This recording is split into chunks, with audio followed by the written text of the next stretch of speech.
Listen, I'm going to tell you something that most people don't want to hear, but I'm going to say it anyway because somebody has to.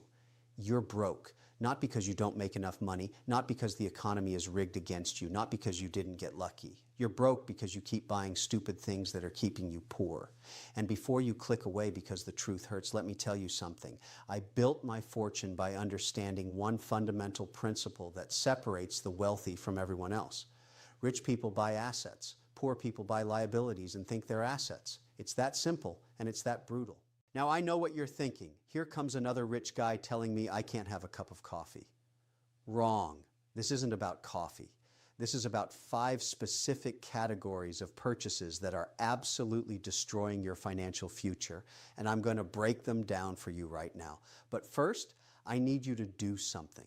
If you're serious about building wealth, if you're tired of living paycheck to paycheck, if you want to actually retire one day instead of working until you drop dead, then hit that subscribe button right now. Join this community. We're building something here, a group of people who understand that money is a tool, not a toy.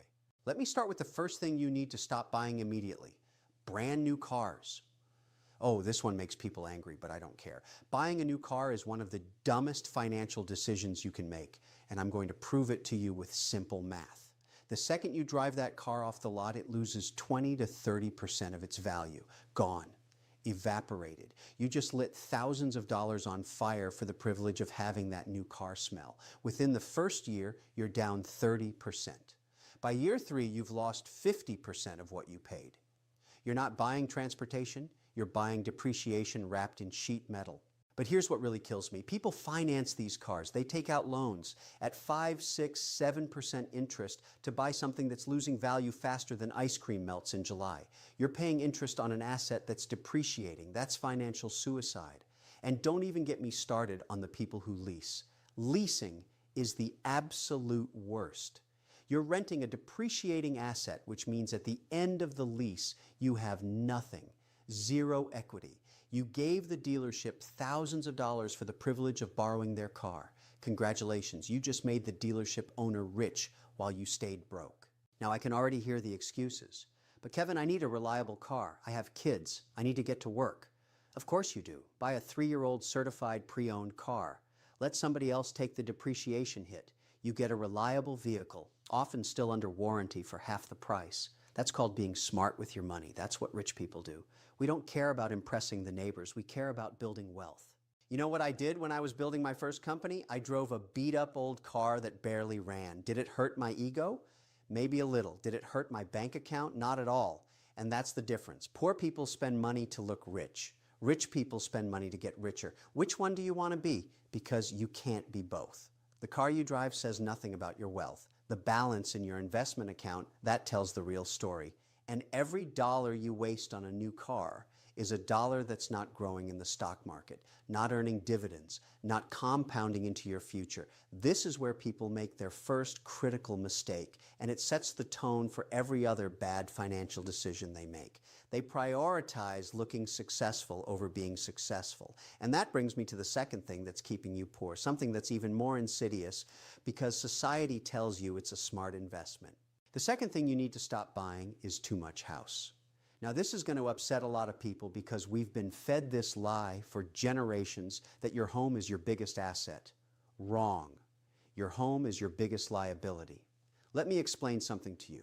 An asset puts money in your pocket. A liability takes money out of your pocket. Your house, the one you live in, takes money out of your pocket every single month. Mortgage payment, property taxes, insurance, maintenance, utilities, landscaping, repairs. It's a money pit, and the bigger the house, the bigger the pit. But Kevin, real estate always goes up in value, does it? Ask the people who bought in 2007 and watched their home values collapse. Ask the people who are underwater on their mortgages right now. Real estate goes up sometimes in some markets if you're lucky, but even when it does go up, you can't access that equity without selling the place you live in or taking out a loan against it, which is just more debt. And let me tell you something about debt. Debt is a tool that makes rich people richer and poor people poorer.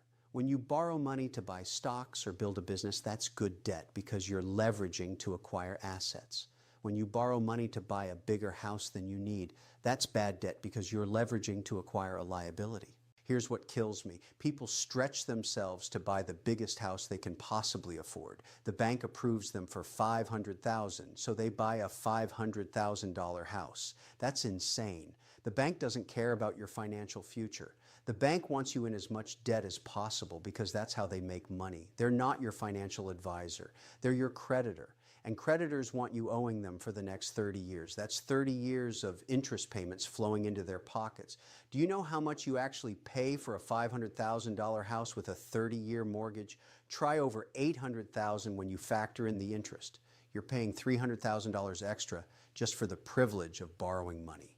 That's not building wealth. That's transferring wealth from your pocket to the bank's pocket. Now here's what you should do instead. Buy half the house the bank says you can afford. If they approve you for $500,000, buy a $250,000 house. I don't care if it's smaller. I don't care if it doesn't have the granite countertops and the walk-in closets. Buy the house you need, not the house you want. Then take all that extra money you're saving every month, the money that would have gone to a bigger mortgage, bigger property taxes, bigger utility bills, and invest it. Put it in the stock market. Build a portfolio. Buy dividend-paying stocks. Let that money work for you instead of working for the bank. This is the secret that wealthy people understand. We live below our means. Warren Buffett, one of the richest men in the world, still lives in the same house he bought decades ago for $31,000. Why? Because he understands that every dollar spent on an unnecessarily big house is a dollar that can't compound in his investment portfolio. That's opportunity cost. And opportunity cost is the silent killer of wealth. The third thing that's keeping you poor, and this one is going to sting, is eating out all the time. I'm talking about restaurants, takeout, coffee shops, delivery apps. You're hemorrhaging money on food and you don't even realize it. Let me hit you with some numbers. The average American spends over $3,000 a year eating out. $3,000. Do you know what $3,000 invested every year for 30 years becomes at a 10% return? Over $500,000.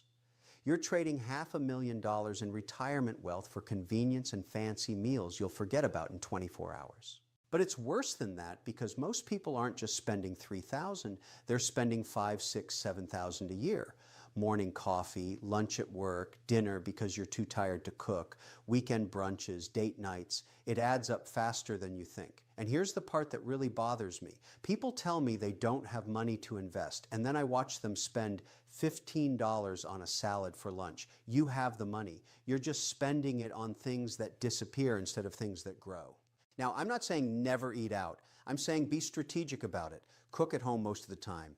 Meal prep on Sundays, pack your lunch, make your coffee at home. These aren't sacrifices. These are smart financial decisions. And when you do eat out, make it special. Make it count. Don't waste money on mediocre chain restaurants because you're too lazy to cook. That's not living well. That's being financially irresponsible. Rich people understand the value of a dollar. Poor people think small expenses don't matter, but small expenses become massive expenses over time, and massive expenses destroy wealth. The fourth thing destroying your financial future is clothes and accessories you don't need. And I'm not just talking about designer handbags and luxury watches, although those are absolute wealth killers. I'm talking about the constant need to update your wardrobe every season, to have the latest sneakers, to buy clothes you wear once and forget about. Your closet is probably full of things you bought, wore a few times, and now they just sit there taking up space. That's not a wardrobe. That's a museum of bad financial decisions. Here's the truth about clothes. Nobody cares what you're wearing as much as you think they do. Nobody's keeping track of whether you wore the same shirt twice this week. And the people who are judging you based on your clothes, those aren't people whose opinions should matter to you anyway. You know what impresses me? A fat investment portfolio, a growing net worth, financial independence, not a $1,000 pair of shoes that'll be out of style in 6 months. But this goes deeper than just clothes. This is about the mentality of consumption. We live in a society that tells you buying things will make you happy. New phone every year, new outfit for every occasion. Upgrade, update, replace. It's a trap designed to keep you spending and keep you poor. the fashion industry, the tech industry. They've built their entire business model on making you feel like what you have isn't good enough, and you fall for it every single time. Let me tell you what rich people do.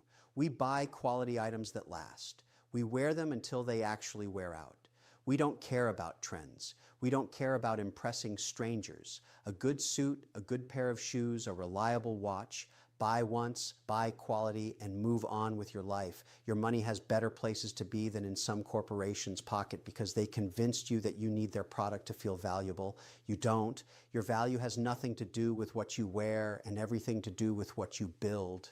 Now, the fifth and final thing that's keeping you poor, and this might be the most important one, is subscriptions and memberships you don't use. Gym memberships you never use, streaming services you forget about, apps with monthly fees, premium subscriptions for things you could get for free, magazine subscriptions, software you don't need. It's like a slow leak in your bank account, dripping away $10 here, $15 there, and you don't even notice until you actually sit down and add it all up. I want you to do something right now. Pull out your bank statement. Look at all the recurring charges. How many of them are you actually using? How many are you getting real value from? I guarantee you're paying for at least 3 to 5 things you completely forgot about. Cancel them today, not tomorrow, today. This is free money you're giving away to companies that are betting you're too lazy to cancel. Don't let them win. But here's the bigger issue. These subscriptions represent a mindset. They represent the idea that you need constant entertainment, constant access, constant stimulation. You don't. You need to build wealth. You need to invest in your future. Every dollar going to a subscription service you barely use is a dollar that's not working for you in the market. It's a dollar that's not compounding. It's a dollar that's not building your retirement. And when you're 70 years old and you can't afford to retire, you're going to wish you had canceled that streaming service you watch twice a month. So let me bring this all together for you. Stop buying new cars. Stop buying too much house. Stop eating out all the time. Stop buying clothes you don't need. Stop paying for subscriptions you don't use. These 5 things are the difference between being broke and being wealthy. It's not about your salary. I've seen people making $40,000 a year build serious wealth because they understood these principles. And I've seen people making $200,000 a year living paycheck to paycheck because they refuse to learn the choice is yours. You can keep doing what you're doing and stay exactly where you are, or you can make the hard decisions, cut the waste, and start building real wealth. It's not complicated, it's just uncomfortable. And most people choose comfort over wealth every single time. Don't be most people. Now, if this video opened your eyes, if you're ready to stop making excuses and start making money, I need you to take action right now. Smash that like button. Tell the algorithm that this content matters. Leave a comment below and tell me which of these 5 things you're guilty of. Be honest. We're all learning here. And if you haven't subscribed yet, what are you waiting for? Hit that subscribe button. But don't stop there. Become a member of this channel. When you become a member, you're investing in financial education. You're joining a community of people who are serious about wealth building.